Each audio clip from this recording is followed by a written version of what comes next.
How to restore a backup in DirectAdmin. We assume you have already logged into your DirectAdmin account. Now go to the Advanced Features section and click the Create Restore Backups icon. Click Restore Backup. Go and select the backup you wish to restore.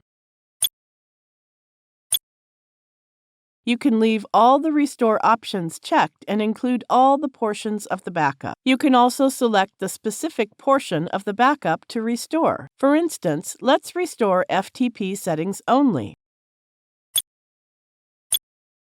When ready, click Restore. It may take some time to restore the backup depending on the size of the backup file. It sends a message on the completion of restoration work. Let's view the message. Go to the main page and scroll down to the Support and Help section. Open Support Center and look for the message. Click to open the message. The selected backup has been restored successfully. Thank you for watching.